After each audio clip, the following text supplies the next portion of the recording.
Trump also said at the convention that he would pardon January 6 rioters who assaulted police officers. Do you support that? Actually, what he said is that he was going to review every single case. He even repeated that again in Chicago at the NABJ. Listen, what we do understand is that the Department of Justice under Joe Biden and Kamala Harris, they did massively push up charges on people who protested at the Capitol and some who rioted at the Capitol on January 6th. So what he's talking about is doing a case-by-case review. You can lump it all together all you want, but those are the words of Donald J. Trump. I'm quite sure on the internet people can pull up that clips. They can watch it at their own leisure. I'll read it to you right now. This was Rachel Scott's question. My question is on those rioters who assaulted officers. Would you pardon those people? Oh, absolutely, I would. That's his words. Yes, but you did not leave in was the rest of his comments where he said, yeah, I would, but we want to look at everything on a case-by-case basis. That's what will happen, George. No, that's not what he said. He said if they were innocent, I would pardon them. Okay. They've all been convicted. He said he would pardon those who assaulted police officers. Do you support that or not? George, you just changed the soundbite. You just changed it. Now you added, if they're innocent, then I will pardon them. Let's go back to the record of January 6th. Again, not something that matters. I didn't change the soundbite. That's exactly what he said. They've been convicted. George, the first thing you said was, yes, I'll pardon them. Then you expanded and he said that. To say, if they are innocent, then yes, I will. That's what you said, George. Now I'm responding. Okay. So what he's saying is that, yeah, I will go and look at these cases. If they're innocent, yes, I will. Of course, if somebody was beating up a police officer at January 6th, he's not going to do that. But if you had people who were just walking through the Capitol, which did occur on January 6th, because the security protocols had changed because of that riot at the Capitol, then what he would do is not allow them to be held in jail with these massively increased charges by the current U.S. attorney in D.C. under the Biden-Harris administration. Compare that to the fact that at the rally that the riots that just occurred at Union Station when Bibi Netanyahu was speaking to Congress, you had the same U.S. attorney for the District of Columbia who decided to just let people go and not file any charges, even though they were defacing monuments at Union Square. So we want to be fair with the justice system. We don't want to be political with the justice system. My question is on those rioters who assaulted officers. Would you pardon those people? Donald Trump. Oh, absolutely, I would. You wouldn't pardon those? If they were innocent, I would pardon them. That is the entire quote. They are not innocent. They are convicted. He said he would pardon them. And George, what I'm telling you is he's going to go back and look at these cases because it is without a doubt. And look, January 6th is a very painful memory in our country, but it is without a doubt that the U.S. Attorney for the District of Columbia was supercharging these people because of political viewpoints. Because you had other riots that have occurred in Washington, D.C., where the charges were minimized or dismissed altogether. That is not an even-handed system of justice. That is a politically motivated system of justice. And you don't have to look any further than the difference between how the Department of Justice has treated Donald Trump versus how the Department of Justice has treated Joe Biden or Hillary Clinton. What he is talking about is equal enforcement of the law, not picking and choosing because of your politics. I would remind you that this Department of Justice actually indicted Hunter Biden, the president's son. And of course, we were talking about assaults on police officers, people who were convicted for assaults on police officers, which the president has said he would pardon them. Thank you very much for your time. George, joined now by our political... That was ABC's George Stephanopoulos cutting off MAGA Republican Byron Donalds early after quite a heated interview. And I want to play another clip from that interview that I think is incredibly important in the fact that George Stephanopoulos calls out some ridiculous lies from MAGA. And so we're going to get to that in just a bit. But before we do, I want to talk about the hypocrisy of MAGA that is so clear in that clip. They want to be about backing the blue and they want to be tough on crime. But Donald Trump is saying he wants to pardon January 6th insurrectionists, people who didn't just attack police officers, attack our Capitol, but attacked our democracy.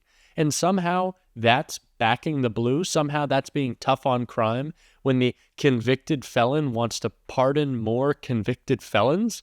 It's just absolutely crazy. And it's clear that there is this cognitive dissonance that exists within MAGA, and we see it there in Byron Donalds. And that's why I'm so glad that George Stephanopoulos just cut him off, just like, get off the air. we don't need to hear from you any longer if you're just going to continue to lie. But like I said, there's a clip from that interview that I wanted to play a little bit earlier before Byron Donalds got kicked off the air, and it just shows how out of touch MAGA really is with this race. So let's check it out. In response to a question from Rachel Scott. And you just repeated the slur again. If it doesn't matter, why do you all keep questioning her identity? She's always identified as a black woman. She is biracial. She has a Jamaican father and an Indian mother. She's always identified as both. Why are you questioning that? Well, George, first of all, this is something that's actually a conversation throughout social media right now. There are a lot of people who are trying to figure this out. But again, that's a side issue, not the main issue. The main issue. Sir, one second. You just did it. You just did it again. Of the United States. Why do you insist on questioning her racial identity? You want me to talk? I want you to answer my question. George, now that you're done yelling at me, let me answer. He talked about it on the stage yesterday in Atlanta for, 2 minutes?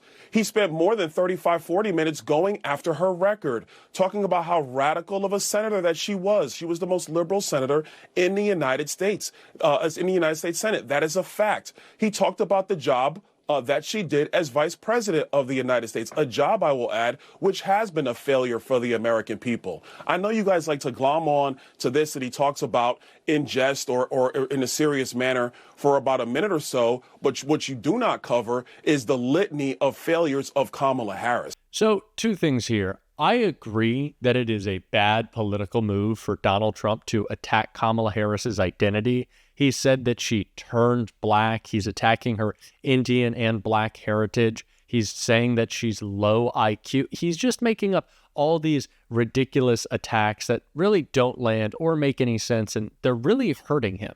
As we've talked about on this show, Donald Trump is even alienating his Fox propaganda network viewers. Yes, people on Fox, the hosts on Fox, are calling Donald Trump out, saying, stop attacking Kamala Harris over her identity. It's upsetting voters. People are going to move away from you. And we've already seen that in recent polling. About 5 to 10% of Republicans in recent polling are moving from Trump to Kamala Harris. But like I said, it's a bad political move to attack Kamala Harris's identity, but I think Republicans are doing it because they can't attack her on her record. Byron Donalds in that clip is saying that Kamala Harris and Joe Biden have failed the American people, and Kamala Harris is way too radical and she has a radical record.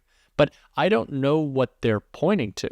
Are they saying that Joe Biden and Kamala Harris failed America when they made the most historic investment in infrastructure in decades, when they took action against battling climate change, lowered prescription drug costs, capped the price of insulin, made childcare more affordable? What's so radical? Just the other day in the Senate, we saw radical Republicans block a child tax credit, the party that claims to be pro-family and family values, blocking a child tax credit. Now that's radical to me. Making investments in the American economy, in American infrastructure, in American manufacturing, that's not radical. What's radical is wanting to pardon January 6th insurrectionists because they are in your cult. And so it's funny to me that, of course, MAGA and Donald Trump are wrong to attack Kamala Harris's identity, and it's a losing political issue. I don't know why they continue to do it, probably because Donald Trump is racist. But even if they did try to stay on message or whatever message they're trying to come up with, it's a losing message. It's a message that's not going to win, because if they want to talk about Kamala Harris's record, that is a win for Kamala Harris. If they want to talk about Donald Trump's record, that's also a win for Kamala Harris, because Donald Trump already was president. He wants to act like this is the first time he's ever run for political office, and he keeps saying, if I'm president, I will fix this. I can fix this. Well, you already were, and you didn't. So why would we elect you again? We saw your record. It was a failure. We've seen Kamala Harris's. It's historic. I know which direction we're going in this election. And if you are ready to support Kamala Harris and to continue to call out Donald Trump's failed record and the hypocrisy of MAGA, make sure, as always, that you hit that subscribe button. It goes a long way in helping us build this new channel. And if you like these videos, make sure to leave a like on this video. It really goes a long way in supporting the channel. And speaking of support, if you want to support the channel in a little extra way, you can become an exclusive member of this channel by hitting the join button. The support goes a long way in helping this growing channel. And as a college student, any support that I can get really goes a long way and would mean the world to me. And until next time, I'll see you soon.